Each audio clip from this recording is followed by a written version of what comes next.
हाय everyone, only mathematics nothing else में आपका स्वागत है। So students, we are going to solve some questions of class 10. Chapter is real number. In previous lecture, I have explained several questions that how to solve the questions, and proceeding that class,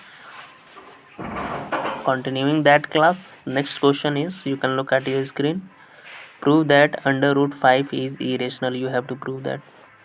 For that, what you will do, you will suppose on the contradiction that root 5 is a rational number.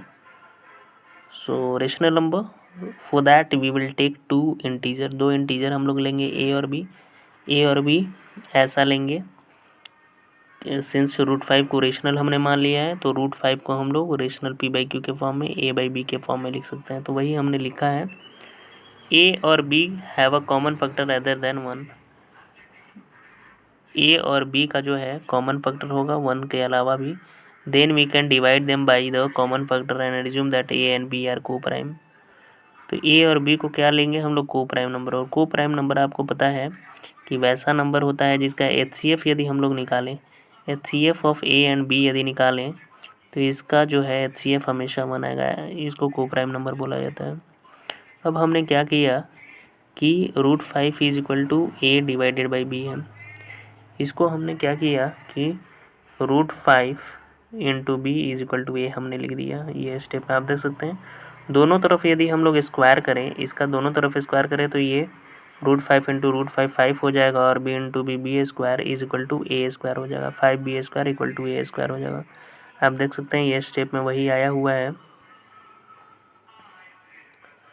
Next जो है ए square जो है divisible by 5 है. आप देख सकते हैं ए square जो है 5 से डिवाइड होता है. That implies A is divisible by 5. ए जो है 5 से भी, ए स्क्वायर 5 से डिविजिबल है तो ए भी 5 से डिविजिबल होगा. हमने लेमा एक पढ़ा हुआ है कि यदि कोई प्राइम नंबर यदि कोई नंबर मान लीजिए ए स्क्वायर है और वो पी से डिविजिबल है तो ए भी जो होगा वो पी से डिविजिबल होगा. या ऑपोजिट भी बोल सकते हैं, यदि पी स्क्वायर ए से डिविजिबल है तो दैट इम्प्लाइज पी भी जो है ए से डिविजिबल होगा. ऐसा एक लेमा हमने पढ़ा हुआ है. तो उसी का यूज़ करते हुए ए स्क्वायर यदि 5 से डिविजिबल है तो इसका कहने का मतलब है ए भी जो होगा वो 5 से डिविजिबल होगा. तो ऐसा कंडीशन में ए का वैल्यू हम लोग क्या ले लेते हैं? 5k ले लेते हैं या 5c भी आप मान सकते हैं, जहाँ c is any k is any integer. अब ये जो है a is equal to 5k इसमें आपको पुट कर देने हैं. तो जब आप a इक्वल टू 5k इसमें पुट कीजिएगा तो a स्क्वायर 5k का square is equal to 5b square है वो हमने लिख दिए. 5 5 जा 25k स्क्वायर होगा. इस स्टेप के बाद आप देखिए 25k square equal to 5b square होगा. यह कैंसिल आउट होगा तो 5k square equal to b square बचेगा. वही 5k square equal to b square है आपके पास. आपके स्क्रीन पे आप देख सकते हैं ये बचा हुआ है. ये इसका मतलब है कि बी स्क्वायर जो है 5 से डिविजिबल है. बी स्क्वायर जो है 5 से डिविजिबल है. दैट इम्प्लाइज बी जो होगा वो 5 से डिविजिबल होगा. तो एक ऐसा कॉमन फैक्टर 5 भी मिल जा रहा है इस कंडीशन में. यानी ए और बी को हम लोग जो को प्राइम माने थे वो कंट्राडिक्स आ रहा है. को प्राइम नहीं है बल्कि एक और है, इसका 5 जो है फैक्टर निकल जा रहा है. That means A and B are coprime. ये कंट्राडिक्शन आ जा रहा है. इसलिए हम लोग बोल सकते हैं कि रूट 5 को पी बाई क्यू के फॉर्म में हम लोग नहीं लिख सकते हैं. दैट मीन्स रूट 5 जो है वो एक इरेशनल नंबर है. क्या है? इरेशनल नंबर है. तो आई hope you understood this basic concept. Next question को अब देख लेते हैं. उसी क्वेश्चन के जैसा है. इसमें प्रूव करना है 3 + 2 रूट 5 जो है वो इरेशनल नंबर है. इसके अपोजिट कंट्राडिक्शन आपको सपोज कर लेना है, कंट्राडिक्शन लेने हैं और इसको रेशनल आपको सपोज कर लेना है. कि मान लेते हैं कि ये जो है रेशनल नंबर है तो कोई भी 2 को प्राइम नंबर लेंगे A and B such that कि इसको ऐसे लिख सकते हैं जब इसको रेशनल मान लिए हैं. तो ऑब्वियस है 3 + 2 रूट 5 को ए बाई बी के फॉर्म में तो लिख ही सकते हैं हम लोग. इसको फिर से क्या करना है आपको? 2 रूट 5 को इधर ही रहने देना है. जैसे कि आप इस स्टेप में देख रहे हैं. इस स्टेप में देखो 2 रूट 5 को इधर ही रहने देना है. ये ए बाई बी माइनस 3 हो जाएगा. उसके बाद रूट 5 को इधर ही रहने देने हैं. उसके बाद ये जो होगा ए 1/2 ऐसे आ जाएगा और ए बाई बी माइनस 3 इस फॉर्म में लिखा जाएगा जैसा कि इस स्टेप में लिखा हुआ. आगे देखिए ए और बी जो है इंटीजर है, आप देख सकते हैं ए और बी इंटीजर है, half into A by B minus 3 ये भी जो है रेशनल होगा, देयरफॉर रूट 5 जो है रेशनल होना चाहिए। लेकिन ये कंट्राडिक्शन है क्योंकि रूट 5 को पहले ही हम लोग इरेशनल प्रूव कर चुके हैं, हेंस जो सपोज किए हैं 3 प्लस रूट 2 रूट 5 वो रेशनल है, ये टोटली कंट्राडिक्शन ओपोजिशन मिल रहा है, इसलिए 3 प्लस 2 रूट 5 जो है वो एक इरेशनल नंबर होगा। क्वेश्चन नंबर 3 में देखते हैं, प्रूफ करना है कि ये सब इरेशनल है, 1 by root 2 7 root 5 6 plus root 2। देख लेते हैं कैसे प्रूफ होगा। लेट 1 बाई रूट 2 को रेशनल मान लें, रेशनल मानिएगा तो 1 बाई रूट 2 को ए बाई बी के फॉर्म में आपको लिखना पड़ेगा। तो रूट 2 का वैल्यू जो आ रहा है वो बी बाई ए आ जा रहा है, बी बाई ए अपने आप में रेशनल है, ए बी जहाँ इंटीजर है, इसलिए रूट 2 जो है वो भी रेशनल होगा। ये इज रेशनल, ये कंट्राडिक्शन आ रहा है, इसीलिए रूट 2 जो है इरेशनल होगा, hence our assumption is false and 1 by 2 root 2 is irrational number होगा। नेक्स्ट 7 रूट 5 को देखते हैं, फिर उसको भी रेशनल आप सपोज कर लें, दो को प्राइम नंबर लें सच दैट कि 7 root 5 equal to A by B for some integer A and B, root 5 equal to A by 7 B होगा, ए बाई 7 भी एक रेशनल है जहाँ ए बी इंटीजर है, देयरफॉर रूट 5 भी रेशनल होना चाहिए। लेकिन ये तो कंट्राडिक्शन है, रूट 5 ऑलरेडी हमने प्रूव किया है कि ये इरेशनल है, दैट इज वाई 7 रूट 5 जो होगा वो इरेशनल होगा, कंट्राडिक्शन आ जा रहा है। नाउ 6 प्लस रूट 2 इसको सपोज कर प्रूफ कर रहे हैं कि ये ई रेशनल नंबर है, इसके कंट्राडिक्शन 6 प्लस रूट 2 को रेशनल मान लें, ए बी दो को प्राइम नंबर लें तो 6 प्लस 2 रूट को रेशनल माना है, इसका मतलब ए बाई बी के फॉर्म में हम लोग लिख सकते हैं, रूट 2 को ए बाई बी माइनस 6 लिखा जा सकता है ऐसे इस फॉर्म में। ए और बी इंटीजर है तो ए बाई बी माइनस 6 ये भी रेशनल होगा, हेंस रूट 2 जो है वो रेशनल होगा। दिस ये कंट्राडिक्शन कर रहा है फैक्ट जैसे रूट 2 इज रेशनल, इसलिए हमारा एजम्पशन जो है वो फॉल्स है, हेंस 6 प्लस रूट 2 जो होगा ये इरेशनल नंबर होगा। नेक्स्ट क्वेश्चन है, actually performing without actually performing long division perform नहीं करना है, state whether the following rational number will have a terminating decimal expansion और non terminating repeating decimal expansion. Actually long division नहीं करना है यार, आपको ये बताना है कि फॉलोइंग जो रेशनल नंबर दिया हुआ है वो टर्मिनेटिंग डेसिमल एक्सपेंशन है या non terminating decimal repeating decimal expansion है, इसी को देखना है। 2-3 थ्योरम पहले ही हमने किया है चैप्टर का, जब बेसिक कंसेप्ट बता रहे थे कि कोई भी टर्मिनेटिंग डेसिमल एक्सपेंशन इस फॉर्म में लिखा होना चाहिए, तो वो टर्मिनेटिंग डेसिमल एक्सपेंशन होता है and non terminating repeating decimal expansion होता है। तो ये बेसिक कंसेप्ट हमने बताया है। तो सबसे पहले q को देखना चाहिए, q उस फॉर्म में होना चाहिए 2 to the power n 5 to the power m के फॉर्म में होना चाहिए, ऐसा मैंने बताया। तो जो डिनोमिनेटर 3125 है इसका प्राइम फैक्टराइजेशन करोगे तो आप पाओगे कि 5 टू द पावर 5 के फॉर्म में लिख सकते हो, denominator 5 to the power m के फॉर्म में, इसीलिए डेसिमल एक्सपेंशन इसका जो होगा वो टर्मिनेटिंग होगा। नेक्स्ट 17/8 को 8 भी जो है 2 का क्यूब के 2 टू द पावर m के फॉर्म में हो गया, जहाँ m जो है 3 है, इसीलिए 17/8 का जो डेसिमल एक्सपेंशन टर्मिनेटिंग होगा।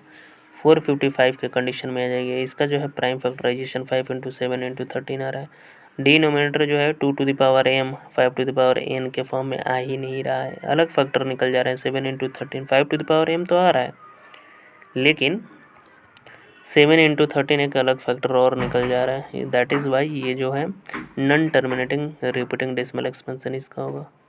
नेक्स्ट 15/1600 है, 1600 को 2 to the power 6 into 5 to the power square 2 के फॉर्म में लिख रहे हैं, डिनोमिनेटर को 2 to the power m into 5 to the power n के फॉर्म में लिख ले रहे हैं, that is why 15 divided by 1600 जो है इसका डेसिमल एक्सपेंशन टर्मिनेटिंग होगा। नेक्स्ट देखते हैं 29/343, 343 को 7 का क्यू के फॉर्म में लिख सकते हैं, डिनोमिनेटर को हम 2 to the power m into 5 to the power n के फॉर्म में लिख लिए हैं, and it has 7 as its factor 7 factor है, 5 टू द पावर इस फॉर्म में एक्चुअल नहीं लिख पाए हम लोग क्योंकि 7 का क्यूब है ना, 2 to the power m into 5 to the power n के फॉर्म में होना चाहिए, इसलिए डेसिमल एक्सपेंशन जो इसका होगा वो नॉन टर्मिनेटिंग रिपीटिंग होगा। नेक्स्ट क्वेश्चन आप डिनोमिनेटर इसमें देख लें, इसमें लिख दिए हैं हम लोग, तो ऐसा कंडीशन नहीं है टर्मिनेटिंग डेसिमल, तो लॉन्ग डिवीजन करने का आपको आवश्यकता ही नहीं है, direct 2 to the power n और 5 टू द पावर m के फॉर्म में होना चाहिए डिनोमिनेटर, तो वो टर्मिनेटिंग होगा। इस कंडीशन में देखिए, इस कंडीशन में भी एक एक्स्ट्रा 7 टू द पावर 5 ही इधर निकल जा रहा है, 7 एज इट्स फैक्टर, तो decimal expansion non terminating repeating होगा। 6/15 है, इसका आप देख ले तो 5n के फॉर्म में है डिनोमिनेटर, तो इस फॉर्म में है, तो 6/15 टर्मिनेटिंग डेसिमल एक्सपेंशन होगा। नेक्स्ट जो है 9 35/50, इसको आप करेंगे 10, तो 2 × 5, ये भी 2m × 5n के फॉर्म में है, तो टर्मिनेटिंग डेसिमल एक्सपेंशन होगा। 77/210 को देख ले, इसका भी कर रहे हैं, तो 2 × 3 × 5 आ रहा है, 3 जो है एक्स्ट्रा एक फैक्टर आ जा रहा है, तो डेसिमल एक्सपेंशन का नॉन टर्मिनेटिंग रिपीटिंग होगा। नेक्स्ट क्वेश्चन देखते हैं, आपको लिखने हैं decimal expansion of those rational number in question 1 above which have terminating, जिसका टर्मिनेटिंग डेसिमल एक्सपेंशन है उसका डेसिमल एक्सपेंशन। तो ऑब्वियस डेसिमल एक्सपेंशन में आपको डिवाइड करने होंगे 13/31255, डिवाइड करके आप लिख दें, सिंपल सा है, डेसिमल एक्सपेंशन कर देने हैं, तो ये तो टर्मिनेट कर जा रहा है, तो इसका हमने लिख दिया। नेक्स्ट क्वेश्चन आप 17/8 का भी टर्मिनेटिंग डेसिमल है, तो इसका भी डिवाइड लगा के आप यहाँ लिख सकते हैं, टर्मिनेटिंग डेसिमल एक्सपेंशन कर सकते हैं। 15/16 है, इसका डेसिमल एक्सपेंशन करने पर ये चीज़ आया। 23 × 2 डिवाइडेड बाई 2 × 3 × 5, तो इसका भी डेसिमल एक्सपेंशन 0.115 है। 6/15 का डेसिमल एक्सपेंशन करोगे 0.4 आएगा। 35.50 का करोगे 50 का करोगे 0.7 आएगा।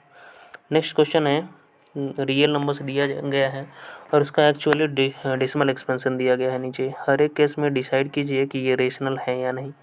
यदि ये रेशनल है और एक p/q के फॉर्म में है, तो इसके प्राइम फैक्टर ऑफ q के बारे में आप क्या बोल सकते हैं, तो ऑब्वियस नंबर जो है टर्मिनेटिंग डेसिमल एक्सपेंशन है, तो रेशनल नंबर है, ये तो पक्का है कि रेशनल नंबर है। क्लास 9 का कंसेप्ट याद कीजिए, जो टर्मिनेटिंग डेसिमल एक्सपेंशन हो उसको रेशनल नंबर का ही टर्मिनेटिंग डेसिमल एक्सपेंशन होता है या non terminating recurring decimal expansion होता है, ये आपको पता है। क्यू आप देख लें, क्यू आप जैसे ही देखोगे 2m × 5n के फॉर्म में है, इसीलिए जो है Q prime factor of Q will be either 2 और 5 और बोथ दोनों हो सकते हैं। नेक्स्ट ये कंडीशन देखो तो non repeating, non terminating, non repeating है, तो ऐसा कंडीशन में ये तो इरेशनल नंबर आपका हो जाएगा, तो इसमें कोई आगे करना ही नहीं है। नेक्स्ट जो है नंबर 3 का आप देखोगे, ये नॉन टर्मिनेटिंग रिकरिंग डेसिमल है, तो ये रेशनल नंबर तो होगा ही p/q के फॉर्म में। दो कंडीशन होते हैं, q को यदि 2 इसको लिख सकते हो आप 2m × 5n नहीं लिखा जा सकता है actually. Prime factor of q have a factor of other than 2 और 5 के अलावा भी फैक्टर निकलेंगे इसको, तो ऑब्वियस ये जो होगा, ये जो decimal expansion non terminating recurring होगा, ये जो है रेशनल नंबर है। The prime factor of q will also have a factor other than 2 or 5.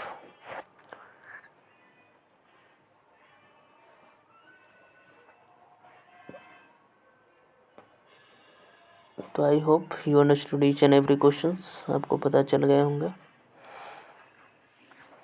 तो इसको तो हम 2 और 5 के फैक्टर के फॉर्म में नहीं लिख सकते हैं इसे, बट डेसिमल एक्सपेंशन इसका जो है नॉन टर्मिनेटिंग रिकरिंग है। इसी टाइप के क्वेश्चंस आप और भी सॉल्व कर सकते हैं। I hope you understood the basic concepts, questions and their solutions. कोई डाउट यदि हो आपको सबका, तो आप कमेंट सेक्शन में कमेंट कर सकते हैं। Till then thank you everyone.